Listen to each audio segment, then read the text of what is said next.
Bab 001. Brum, brum. Suara knalpot motor terdengar di jalan raya yang tidak padat akan kendaraan. Asap dari motornya itu keluar membuat beberapa pengendara dari belakang mengumpat dan memakinya. Tentu dia tidak peduli. Berbagai umpatan yang terlontar padanya. Seorang gadis yang mengendarai motor sport merah miliknya itu tersenyum, menatap spion. Lalu semakin menggegas motornya lebih kencang daripada sebelumnya hingga rambut hitam panjang miliknya ikut tersapu angin. Si anjir, katanya malam ini akan ada balapan liar, tapi kok nggak jadi. Mana gue udah susah-susah kabur dari kejaran bunda dan ayah gue lagi. Bibir dibalik helm full. Face-nya seketika cemberut. Seharusnya malam ini ia bersenang-senang dengan motor kesayangannya ini untuk mengalahkan orang-orang saat balapan, tapi apa daya balapan liar tidak terjadi. Alasannya katanya polisi sudah siaga malam ini dan akan menangkap orang-orang yang ikut balapan liar. Yulia, perempuan yang mengendarai motor sport itu, memicingkan matanya. Mempunyai bulu mata lentik dan mata yang bulat membuatnya dapat melihat sekitar dengan jelas. Dia memelankan laju kecepatannya, lalu matanya membulat seketika saat melihat kucing berwarna putih berada di tengah-tengah jalan. Para pengendari banyak yang menekan klakson karena kucing itu hanya diam di tempat. Dan banyak juga yang mengumpati kucing tak berdosa tersebut.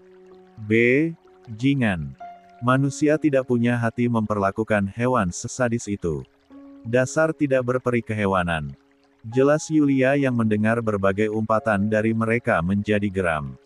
Tentu saja jika orang-orang yang mengumpatnya ia tidak peduli, tapi ini kucing loh. Kenapa mereka memikirkannya pun membuatnya kesal. Pada akhirnya Yulia menepi, lalu berlari ke tengah-tengah jalan. Sambil menghadang para pengendara sekitar. "Woi sia, an lo mau cari mati hah?" Teriak supir yang ada di dalam mobil pada Yulia. "Jangan marah-marah pak, nanti cepat tua. Silahkan lewat, tuh mobil di belakang mau lewat," ujarnya kelewatan santai. "Awas, lo mau mati. Kalau mau mati sana bunuh diri di laut bukannya di jalan," teriak sang supir dari sisi kiri. Yulia berdecak kesal. "Gue pernah merasakan hampir koit pak, tapi apa daya Allah belum izinin gue untuk mati. Sekarang pun kayaknya gue gak akan mati kena tabrak mobil bapak, tapi kalau disengaja, mungkin gue akan koit sekarang." "Koit mati, dasar gadis gila. Ye si bapak galak amat, lagi PMS ya pak." Bapak supir itu melajukan mobilnya dengan perasaan kesal, melewati Yulia yang menatapnya mengejek. Hei, jika orang lain mengajaknya adu mulut tentu ja akan balas sampai orang yang diajak mengalah. Yulia mengambil kucing tersebut. Dia meringis, pantas saja kucing ini hanya diam di tengah jalan. Kakinya ternyata berdarah. Sepertinya dia terserempet motor atau mobil. Entahlah, yang pasti kendaraan di jalan. "Cing, lo gak apa-apa kan? Masih bernapas kan lo? Jangan mati dulu, ini gue mau nolongin lo. Kalau lo mati, sama aja gue bunuh lo karena telat nolongin lo." Yulia berjalan ke sisi jalan lalu mengambil tas ransel di depan motornya. Dia mengambil kotak obat P3. Sedia payung sebelum hujan. Itulah yang Yulia selalu lakukan. Dan sedia kotak P3K sebelum terluka. Kemana-mana dia selalu membawa kotak obat P3K. Tentu karena ia yang sering terluka saat balapan liar dan ia pun harus mengobati lukanya sendiri. "Cingle betina apa jantan? Kalau jantan gue dosa gak ya, lihat anu lo." Pasalnya kucing putih ini yang terluka bukan hanya di bagian kaki saja, bagian bawahnya berdarah, jelas area sensitif kucing itu terluka. Ia merasa kasihan melihatnya. Bahkan kaos putih yang terbalut jaket hitam miliknya sudah kotor oleh darah. Yulia membuka jaketnya lalu membersihkan darah kucing tersebut dengan jaketnya itu.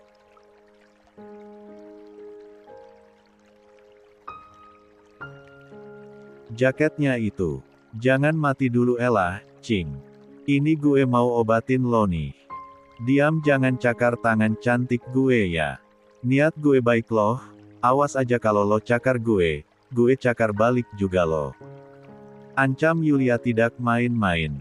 Setelah membersihkan luka di kucing tersebut, Yulia mulai meneteskan alkohol membuat kucing itu jelas memberontak dan mengeong dengan keras. Namun Yulia segera menahannya, hingga tangan cantiknya itu terluka. Oke, ia pasrah harus mengobati kucing ini dengan menerima cakarannya. Pantas kucing itu merontak, Yulia seperti menyiksa bukan malah mengobati. Dikit lagi Cing. Ini gue mau perban kaki lo nih setelah itu selesai. Dia menyeka keringat di dahinya yang keluar.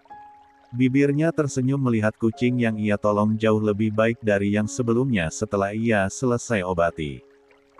Gue jadi mau pelihara lo deh Cing. Tapi sayang kakak gue punya asma, kalau gue bawa kucing ke rumah. Auto diamuk sama Bunda Sarah. Tapi kucing siapa? Punya majikan nggak? Kayaknya punya. Dari tampang lo pasti majikan lo kaya raya deh. Dia mengusap bulu halus kucing putih ini. Bulunya benar-benar terawat. Jelas kucing ini memiliki majikan. Tengah asik mengobrol dengan kucing yang kini sudah tenang dalam dekapannya, tiba-tiba deheman seseorang dari belakang membuat Yulia berbalik. Apa kamu tidak sadar? Hah? Cengonya seperti orang bego. Bramu terlihat. Yulia menatap ke tubuhnya yang hanya memakai kaos pendek berwarna putih. Karena keringat membuat dalaman bra hitamnya ternyata terlihat. Ya terus apa masalahnya mas? Dia berucap dengan santai sambil mencium gemas kucing putihnya ini. Bulu kucingnya itu membuat hidungnya bersin dengan kencang hingga air liur keluar. Pria yang kini di depannya sampai kaget untung bersinnya itu tidak mengenai wajahnya. Bersin Yulia tidak ada estetiknya. Dia bersin seperti bapak-bapak, suaranya sangat besar. Masnya kenapa masih di sini? Wah jangan-jangan situ dari tadi lihatin gue ya. Gila-gila mas terpesona sama kecantikan gue. Atau, tubuh gue. Pria itu menggeleng lalu memberikan sorban putih yang sejak tadi dia letakkan di pundaknya. Apaan ini? Yulia malah bertanya, tidak menerima. Tutupi tubuhmu. Seorang perempuan itu harus menjaga auratnya. Tidak ada yang boleh dia perlihatkan apapun kecuali hanya wajah dan kedua telapak tangannya. Jika ingin terlihat semuanya tentu hanya suaminya saja yang boleh lihat. Yulia terdiam lalu akhirnya tertawa dengan kencang. Lo mirip banget sama kakak gue yang selalu ngatur gue. Tapi sorry ya lo bukan siapa-siapa gue. Keluarga gue aja gue langgar apal. Perkataan terhenti saat pria itu malah membentangkan sorbannya lalu meletakkan ke pundaknya yang terekspor. Itu sorban sudah milik kamu. Tentu saya memberikannya tidak gratis karena itu sorban kesayangan saya dari almarhum kakek saya. Lah lo yang kasih ke gue, kenapa gue harus bayar? Yulia ingin melepaskan sorban tersebut, tapi ditahan. Bayarnya cukup dengan kamu menjadi istri saya. Degi. Pria ini bercanda kan? Belum juga semenit bertemu mendadak dia ngajak nikah. Kata orang sudah mah. Boa edan. Yulia ingin menatap pria itu, tapi sayangnya wajahnya tidak terlihat dengan jelas. Dia menunduk pandangan ke tanah, seperti tanah lebih indah untuk dia lihat daripada kecantikan dirinya ini. Ah! Yulia merasa terhina karena pria ini lebih menatap ke tanah, daripada dirinya yang sangat cantik. Cetar membahana ini. Dan maaf itu kucing saya juga. Tadi saat di perjalanan kucing saya melompat dari jendela mobil, terima kasih sudah mengobatinya. Yulia yang masih terkejut tidak bisa bergerak, saat pria yang memakai pakaian kemeja biru dan bersarung kotak-kotak hitam itu mengambil kucing dari dekapannya. Saya pergi. Sekali lagi terima kasih. Dan insya Allah kita akan bertemu lagi. Assalamualaikum, Yulia. Yulia melongo, dia masih diam di tempat sampai pria itu tidak terlihat saat memasuki mobil hitam.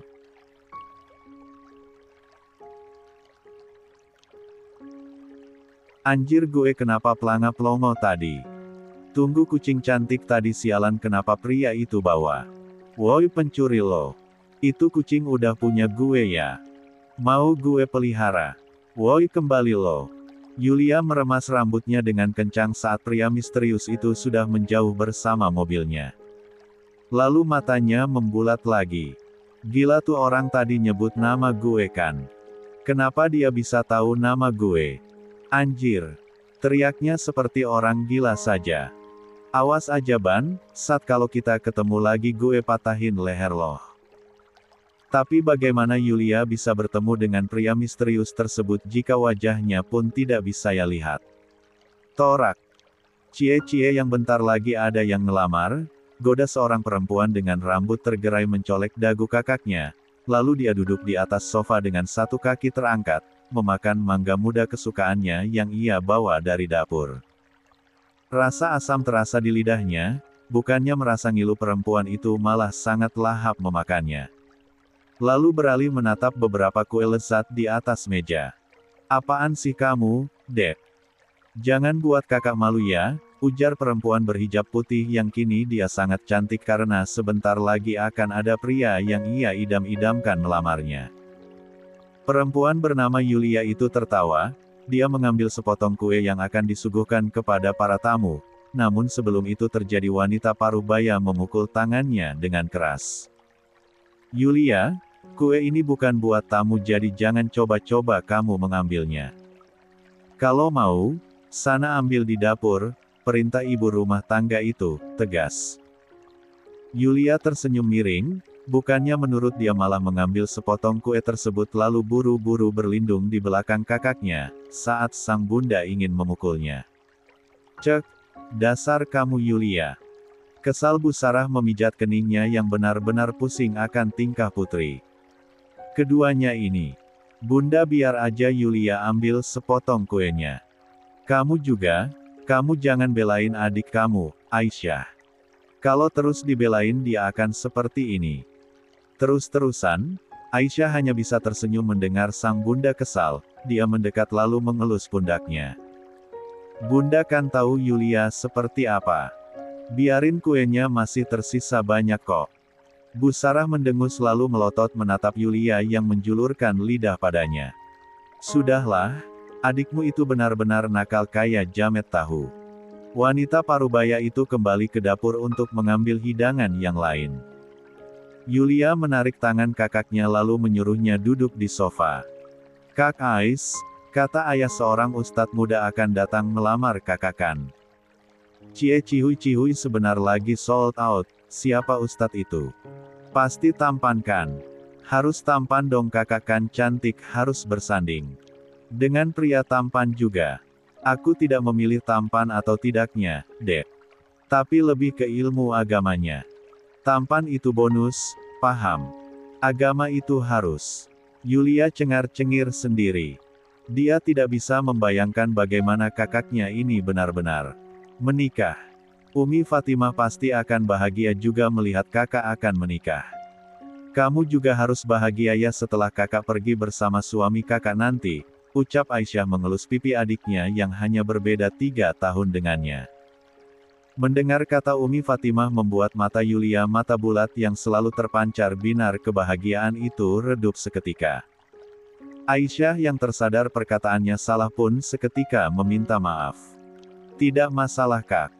Kak Ais benar Umi Fatimah pasti akan bahagia di atas sana, pungkasnya, tersenyum kecil.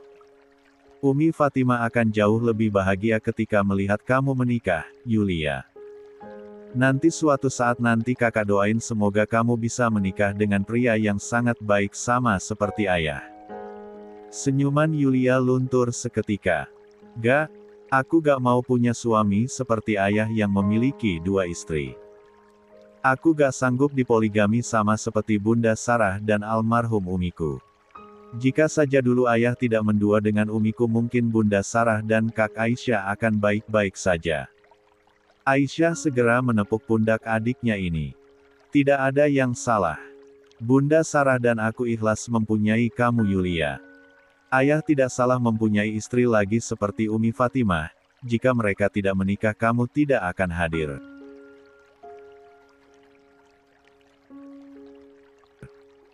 Kedatangan kamu di keluarga kita ini benar-benar membuat rumah ini berwarna. Kami beruntung memiliki kamu di keluarga ini. Yulia mendengus. Apanya yang beruntung? Aku keras kepala Kak Ais.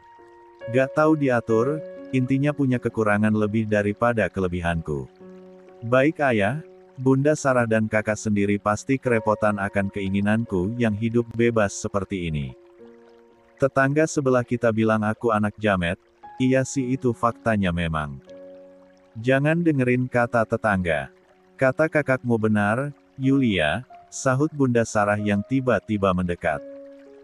Bunda memang merasakan sakit saat dulu Mas Daneswara menduakan Bunda demi Fatimah, tapi seiring berjalannya waktu Bunda baik-baik saja. Nyatanya Umi Fatimah sangat baik, malahan Bunda kasihan pada umimu itu karena penyakit kankernya harus membuatnya pergi terlebih dahulu meninggal kita, terutama kamu. Wanita parubaya itu mengelus rambut putri keduanya.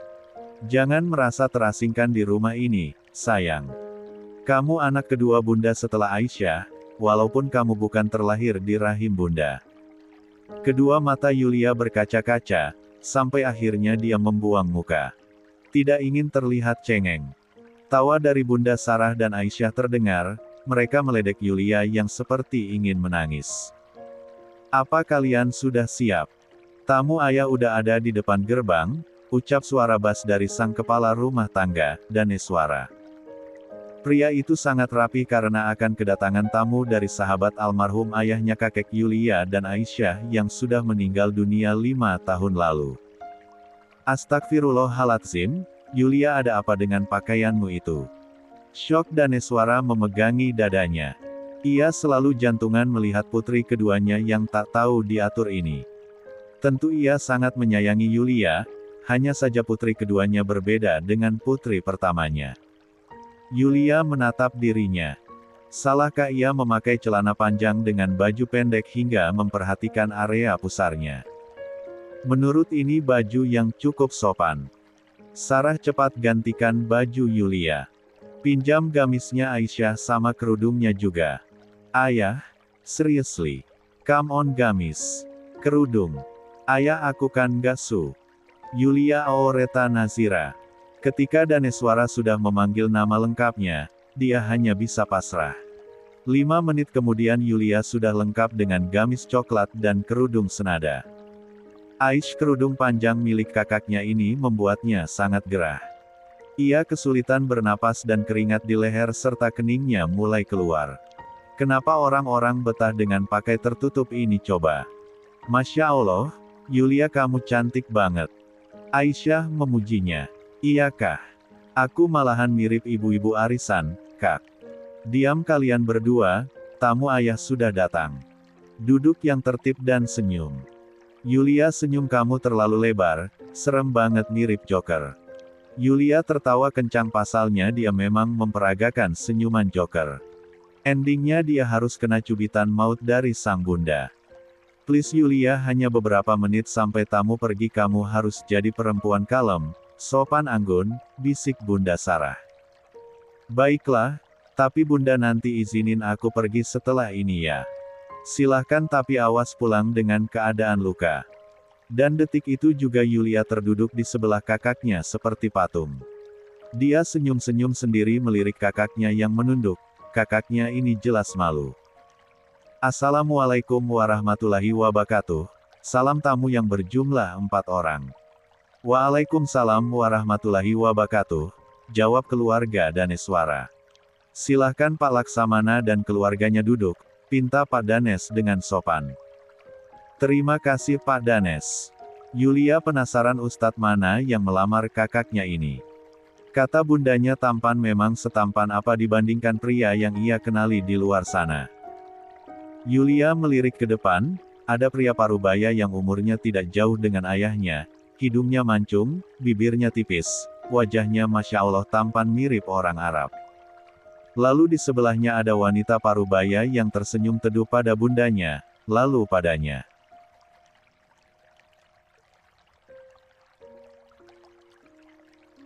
Ia cepat-cepat mengalihkan pandangan pada sosok anak laki-laki yang ia prediksi berusia 5 tahunan, dan pria bertubuh tinggi. Tapi tunggu. Mulutnya terbuka lebar, pria ini.